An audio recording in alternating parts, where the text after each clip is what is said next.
Здравейте на всички! Надявам се да сте добре. Време е днес да заснемем и поредния влог, както обещах. Днес ще творим. За целта съм напазарувала още доста отдавна необходимите продукти. Сега ще ви ги покажа. Първо ви показвам какво ще творим. Надявам се да се справиме. В момента тук при мен имам всички необходими, или поне така си мисля, всички необходими продукти, освен тони, които тях мисля да ги взема от пакети и бях си купила на маса от Икея. Картона ми е още тук, ако не, трябва да отида до килера. И let's go! За целта ми са необходими. Това е фолио тип тухла. Не знам дали виждате добре, надявам се да виждате. Това е следващото нещо. Малко шуми, съжалявам. Този подарък. Този бомбон. Тази шапка много е яка. Сняг на спрей. Туш. Симпатична, нали? Това са купените ми неща. А сега мога да ви покажа няколко неща, които си имам от предишни години и не знам дали ще ги добавиме. Като идея нещо ми се върти в главата, но не е сигурно. С този голям снежен човек. Пистолета ми с горещото лепило, за да лепиме картона. Прах, блестящ. Това е сняг. Тук има лампички, които ще ни трябват за вътрешната част на камината ни. Общо взето, това са нещата, които имаме. Ще видим накрая какво ще стане. Надявам се да стане красиво. Надявам се да ви вдъхновя, да направите и вие нещо подобно или същото. Аз също се вдъхновявам, както казах и миналия път и както и показах. Това не съм го измислила аз, това съм го видяла във Фейсбук и много се вдъхнових и реших, че и аз искам да си направя такова, защото нямам камина. Аз съм тук с два кашона. Аз съжалявам, аз ще си седна на земята, тук ми е най-добре да си работя такива неща. И в предишния влог си стоях на земята, си надувах балони. Получих малко помощ от мъжа ми и го помолих да ми начертае скица, по която да се води да отрежа картона. Да питате дали разбирам нещо? Не разбирам абсолютно нищо. Каза ми да отрежа тук тази сгъвка. Така, 75 см ще ни е дълга. Дълга така на дължина. Това ще ни е предната част, ама ето така към вас.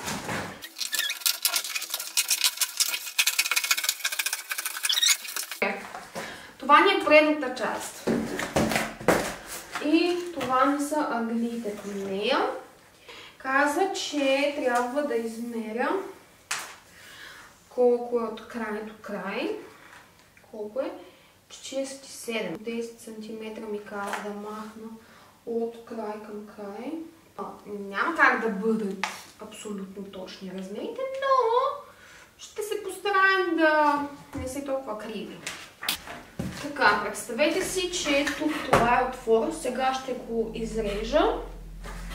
Каза ми, че тази част отдолу трябва да си стои. Което значи, че аз трябва да режа така и после духа, което ще бъде мъкъм, но да започвам. Добре. Тук си представяме, че ще излиза огън. Така, камината ще ми се намира в единия ъгъл. И като имаме предната част, ще ни трябва нещо за отдолу. Ние да съчетаваме. Ох, и аз не знам какво трябва да правим. Ще се оправя ли с един картон? Не ми защо да не се оправя.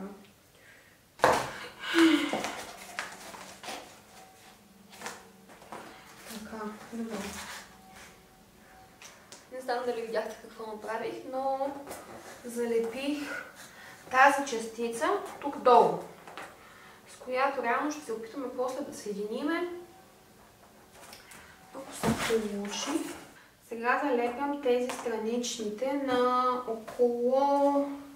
Не знам колко градуса запада това. Но сега ще ви покажа.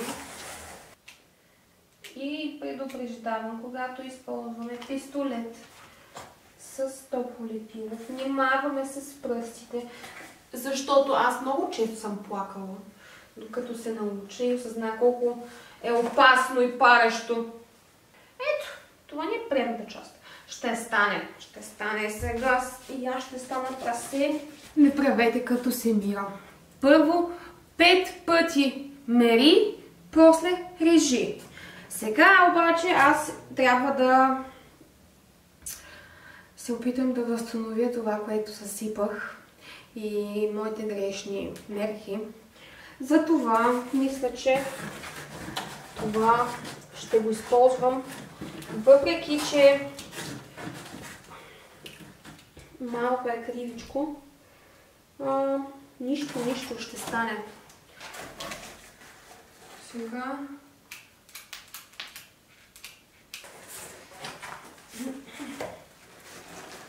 опаля, внимавай само да не го нахлепя.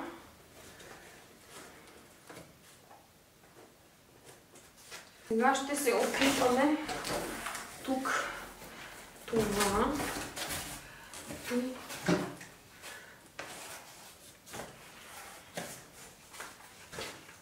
и залепим, за да може да държи,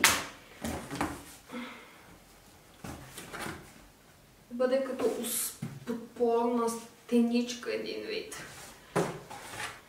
Това отгоре няма да мога да сложа много тежки неща. Добре. Да кажем, че го скълъпихме до тук. Това ще го залепя тук от вътрешната стена. Нещо като опора да бъде, защото ми струва, че може би ще помогне. Ножички! Къде си? Това ще ни е другия проект. Не си мислете, че е толкова зле, колкото изглежда. Сега като сложиме една-две декорации, като сложиме тухлите, налепиме, ще стане. Реших, че няма да слагам нищо, защото реално, когато аз го поставя в ъгъла и го бутна така, че то да се опре за стената, то няма да падне. И аз отгоре няма да слагам нищо тежко. Все пак е картон. Мале, но той е красив. Точно ми трябва двечки. Така. Добре, тук до това. И... два пъти по толкова. И да ми остана супер много. Този тапет струваше около 8-9 евро. И да, реално аз имам още доста. Добре, да видим.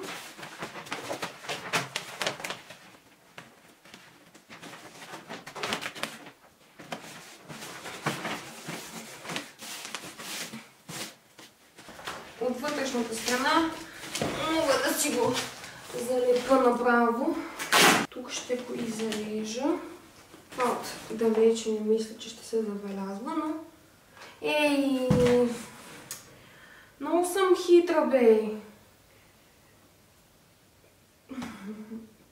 Керамидите ми са наобратно! Ам се мира, не може да гледаш! Трябваше да мисля така! Ама си шматка! Сега няма да го таковаме. Мисля, отведно ще залепа едно. И най-долу.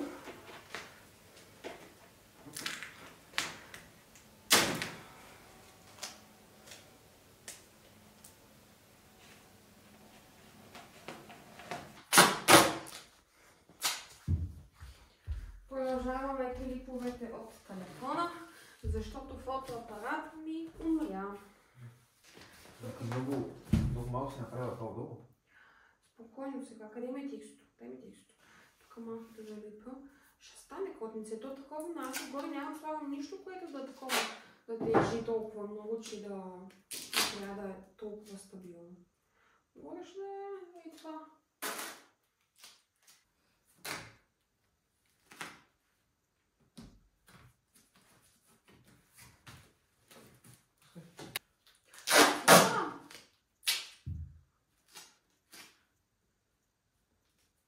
Няма къде да иде спокойно. Каквото е след 2 седмици ще трябва да го разваляме. Ще го развалиш голяма работа. Тук тъмън да влиза. Ей, тук ще влиза дядо Коледа да си остава подаръците на Коледа.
Вече съм готова. Това е крайният резултат. Винаги, когато направя нещо, после винаги добавям нещо ново или махам, или сменям, така че може би това няма да е крайният резултат. Но поне за днес това е. А сега нека да ви покажа какво се случва наоколо. Погледнете, да, това е всеки Божий път, когато правя нещо. И да, колкото и да обичам да творя и да правя хендмейд неща, когато се сетя, че накрая трябва всичко това да го оправям, лошо ми става, но нищо. Все пак се забавлявах, получих помощ, но трябва винаги да позволяваме да ни се дава помощ, когато не може да се справим сами. Поне това е моето лично мнение. Не можах да се справя сама. Да, естествено ми е излезнала пъпка. Тази бременност ме съсипва. И постоянно имам пъпки. И всеки път, когато трябва да снимам нещо, все ми излизат пъпки. Животът е прекрасен. Сега ви оставям. Пожелавам ви лека нощ. Добър ден, добро утро, кой когато гледа. Благодаря, че останахте с мен до края. Надявам се да ви е харесало видеото. Споделете в коментари какво е мнението ви. Бихте ли си направили това и вие? Как ви се струва? Ще се справите ли сами? Ще ви трябва ли помощ? Заслужава ли си да си отделите от времето да го направите? И ако ви е харесало видеото, оставете по един палец нагоре, абонирайте се за канала, натиснете камбанката и до нови срещи! Чао!